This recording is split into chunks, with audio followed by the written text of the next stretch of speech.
ಕೆಲವು ಪುಸ್ತಕಗಳನ್ನು ಓದ್ತೀವಿ, ಇನ್ನು ಕೆಲವು ಪುಸ್ತಕಗಳು ನಮ್ಮನ್ನೇ ಬದಲಾಯಿಸ್ತವೆ. ಎಖಾರ್ಟ್ ಟೋಲೆ ಅವರ ಎ ನ್ಯೂ ಅರ್ತ್ 2ನೇ ಕ್ಯಾಟಗರಿಗೆ ಸೇರೋದು. ಇದು ಕೇವಲ ಒಂದು ಪುಸ್ತಕವಲ್ಲ, ಇದೊಂದು ಜಾಗತಿಕ ವಿದ್ಯಮಾನ. ಪ್ರಪಂಚದಾದ್ಯಂತ ಲಕ್ಷಾಂತರ ಜನರ ಯೋಚನಾ ಲಹರಿಯನ್ನೇ ಬದಲಾಯಿಸಿ ನಮ್ಮ ಪ್ರಜ್ಞೆಯ ಬಗ್ಗೆ ಒಂದು ಹೊಸ ಚರ್ಚೆಯನ್ನೇ ಹುಟ್ಟುಹಾಕಿದ ಪುಸ್ತಕವಿದು. ಹಾಗಾದ್ರೆ ಏನಿದೆ ಇದರೊಳಗೆ ಅಂತ ನೋಡೋಣ ಬನ್ನಿ. ಓಪ್ರಾ ವಿನ್ಫ್ರೆ, ಈ ಹೆಸರನ್ನ ಕೇಳಿದವರು ಯಾರು ಹೇಳಿ? ಜಗತ್ತಿನ ಅತ್ಯಂತ ಪ್ರಭಾವಿ ವ್ಯಕ್ತಿಗಳಲ್ಲಿ ಒಬ್ಬರಾದ ಇವರು ಒಂದು ಪುಸ್ತಕದ ಬಗ್ಗೆ ಹೀಗೆ ಹೇರಿದಾಗ ಅದರ ಪರಿಣಾಮ ಎಷ್ಟಿರ್ಬೋದು ಅಂತ ಊಹಿಸ್ಬೋದು.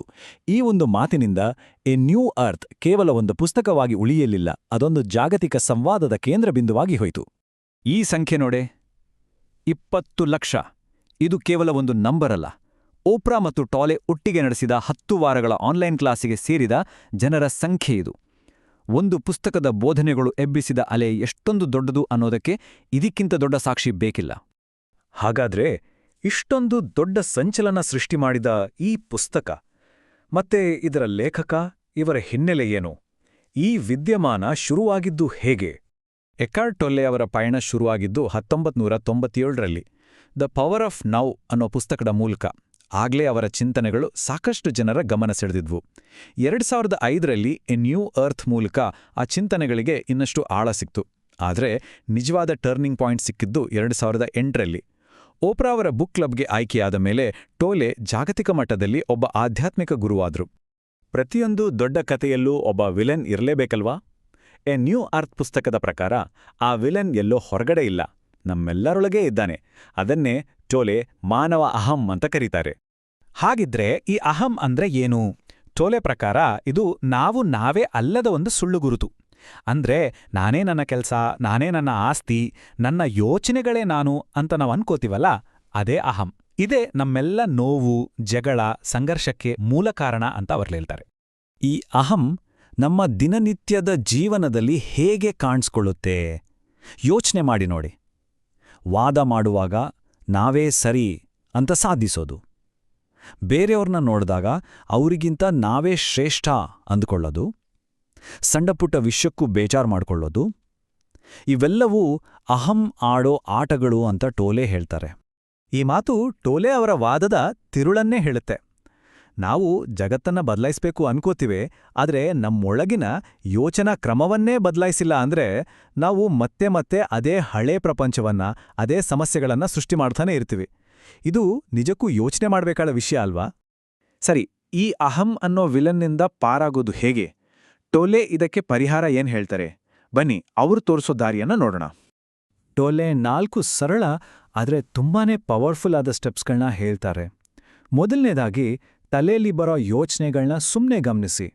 ಆ ಯೋಚನೆಗಳೇ ನಾನು ಅಂತ ಅಂದ್ಕೊಳ್ಬೇಡಿ. ಎರಡನೇದು, ಆಗಿಹೋದ ವಿಷಯ ಅಥವಾ ಮುಂದೆ ಏನಾಗುತ್ತೋ ಅನ್ನೋ ಚಿಂತೆ ಬಿಟ್ಟು ಈ ಕ್ಷಣದಲ್ಲಿ, ವರ್ತಮಾನದಲ್ಲಿ ಇರಿ. ಮೂರನೇದು, ನಿಮ್ಮ ದೇಹದ ಒಳಗಿನ ಜೀವಶಕ್ತಿಯನ್ನ ಅನುಭವಿಸಿ. ಮತ್ತು ಕೊನೆಯದಾಗಿ, ಜಗತ್ನಲ್ಲಿ ಏನ್ ಮಾಡ್ತೀವಿ ಅನ್ನೋದಕ್ಕಿಂತ ಅದನ್ನ ಹೇಗೆ ಮಾಡ್ತೀವಿ ಅನ್ನೋದ್ರ ಮೇಲೆ ಗಮನ ಕೊಡಿ. ಈ ಹೋಲಿಕೆ ತುಂಬಾ ಮುಖ್ಯ ನೋಡಿ. ಬಾಹ್ಯ ಉದ್ದೇಶ ಅಂದ್ರೆ ಒಂದು ಗುರಿ ಮುಟ್ಟೋದು, ಏನೇನಾದ್ರೂ ಸಾಧಿಸೋದು. ಆದ್ರೆ ಆಂತರಿಕ ಉದ್ದೇಶ ಅಂದ್ರೆ ಆ ಸಾಧನೆ ಮಾಡೋ ಪ್ರಕ್ರಿಯೆಯಲ್ಲಿ ನಾವು ಹೇಗಿರ್ತೀವಿ ಅನ್ನೋದು. ಅಂದ್ರೆ ಪ್ರತಿಯೊಂದು ಕ್ಷಣವನ್ನು ಎಂಜಾಯ್ ಮಾಡ್ಕೊಂಡು ಜಾಗೃತವಾಗಿ ಕೆಲಸ ಮಾಡೋದು. ಟೋಲೆ ಪ್ರಕಾರ ಇದೇ ಜೀವನಕ್ಕೆ ನಿಜವಾದ ಅರ್ಥ ಕೊಡೋದು. ಸರಿ, ಈಗ ಈ ಪುಸ್ತಕದ ಬಹುಶಃ ಅತಿ ಹೆಚ್ಚು ಚರ್ಚೆಯಾದ ಮತ್ತೆ ಸ್ವಲ್ಪ ವಿಚಿತ್ರ ಅಂತನೂ ಅನಿಸೋ ಒಂದು ಕಾನ್ಸೆಪ್ಟ್ ಕಡೆ ಬರೋಣ. ಅದನ್ನ ಪೇನ್ ಬಾಡಿ ಅಥವಾ ನೋವಿನ ದೇಹ ಅಂತ ಕರೀತಾರೆ. ಹೌದು, ಕೇಳೋಕೆ ವಿಚಿತ್ರ ಅಲ್ವಾ? ಏನಿದು ನೋವಿನ ದೇಹ? ಮಾನಸಿಕ ಪರಾವಲಂಬಿ. ಎಂಥ ಅದ್ಭುತವಾದ ಹೋಲಿಕೆ ಅಲ್ವಾ? ಒಬ್ಬ ಓದುಗರು ಪೇನ್ ಬಾಡಿಯನ್ನ ಹೀಗೆ ವರ್ಣಿಸಿದ್ದಾರೆ. ಅಂದ್ರೆ ನಮ್ಮ ಒಳಗೇ ಕೂತು ನಮ್ಮ ನೆಗೆಟಿವ್ ಎಮೋಷನ್ಸ್ಗಳನ್ನೇ ಆಹಾರವಾಗಿ ತಗೊಂಡು ಬದುಕೋ ಒಂದು ಶಕ್ತಿ. ಟೋಲೆ ಇದನ್ನ ಇನ್ನಷ್ಟು ವಿವರಿಸ್ತಾರೆ. ಅವರ ಪ್ರಕಾರ ನಮ್ಮ ಜೀವನದಲ್ಲಿ ನಮಗಾದ ಎಲ್ಲ ಹಳೆಯ ನೋವು, ಬೇಸರ, ಕೋಪ ಇವೆಲ್ಲ ಸೇರಿ ಒಂದು ಶಕ್ತಿಯಾಗಿ ನಮ್ಮೊಳಗೆ ಕೂತಿರುತ್ತೆ. ಅದೇ ನೋವಿನ ದೇಹ. ಅದು ಸುಮ್ಮನೆದ್ದಾಗ ಏನೂ ತೊಂದರೆ ಇಲ್ಲ. ಆದರೆ ಅದಕ್ಕೆ ಹಸಿವಾದಾಗ ಅದು ಜಾಗೃತವಾಗಿ ನಮ್ಮನ್ನ ಕಂಟ್ರೋಲ್ಗೆ ತಗೊಂಡು ಜಗಳ, ನಾಟಕೀಯತೆ ಸೃಷ್ಟಿ ಮಾಡಿ ಇನ್ನಷ್ಟು ನೋವನ್ನು ಫೀಡ್ ಆಗಿ ತಗೊಳ್ಳುತ್ತೆ. ಹಾಗಾದ್ರೆ ಇದರಿಂದ ಹೊರಗೆ ಬರೋದು ಹೇಗೆ? ಅದರ ಜೊತೆ ಫೈಟ್ ಮಾಡಬೇಡಿ ಅಂತಾರೆ ಟೋಲೆ. ಬದಲಿಗೆ ಅದು ಆಕ್ಟಿವ್ ಆದಾಗ, ಓಹ್, ಈಗ ನನ್ನ ನೋವಿನ ದೇಹ ಎಚ್ಚರವಾಗಿದೆ ಅಂತ ಗುರುತಿಸಿ ಅದರಿಂದ ದೂರ ನಿಂತು ಒಬ್ಬ ಸಾಕ್ಷ್ಯ ಹಾಗೆ ಅದನ್ನ ಗಮನಿಸಿ. ನಿಮ್ಮ ಅರಿವಿನ ಬೆಳಕು ಅದರ ಮೇಲೆ ಬಿದ್ದಷ್ಟು ಅದರ ಶಕ್ತಿ ಕಮ್ಮಿಯಾಗುತ್ತೆ. ಯಾವುದೇ ಒಂದು ವಿಷಯ ಇಷ್ಟೊಂದು ದೊಡ್ಡ ಮಟ್ಟದಲ್ಲಿ ಯಶಸ್ಸು ಕಂಡಾಗ ಅದರ ಬಗ್ಗೆ ಪರ-ವಿರೋಧ ಚರ್ಚೆಗಳು ಶುರುವಾಗೋದು ಸಹಜ ಅಲ್ವಾ? ಎ ನ್ಯೂ ಅರ್ತ್ ಪುಸ್ತಕಕ್ಕೂ ಅಷ್ಟೇ ದೊಡ್ಡ ಮಟ್ಟದ ಪ್ರಶಂಸೆ ಸಿಕ್ತು, ಅಷ್ಟೇ ತೀವ್ರವಾದ ವಿರೋಧವೂ ವ್ಯಕ್ತವಾಯಿತು. ಗುಡ್ ರೀಡ್ಸಲ್ಲಿನ ರೇಟಿಂಗ್ಸ್ ನೋಡಿದ್ರೆ ಈ ಕಥೆ ಸ್ಪಷ್ಟವಾಡುತ್ತೆ. ನೋಡಿ, ಸುಮಾರು 77% ಜನ 4 ಅಥವಾ 5 ಸ್ಟಾರ್ ಕೊಟ್ಟಿದ್ದಾರೆ. ಅಂದ್ರೆ ಹೆಚ್ಚಿನವರೆಗೆ ಈ ಪುಸ್ತಕ ಲೈಫ್ ಚೇಂಜಿಂಗ್ ಅನಿಸಿದೆ. ಆದರೆ ಒಂದು ಗಮನಾರ್ಹ ಸಂಖ್ಯೆಯ ಜನರಿಗೆ ಇದು ಇಷ್ಟವಾಗಿಲ್ಲ. ಸೊ ಅಭಿಪ್ರಾಯಗಳು 2 ಧ್ರುವಗಳ ಹಾಗೆ ಇವೆ.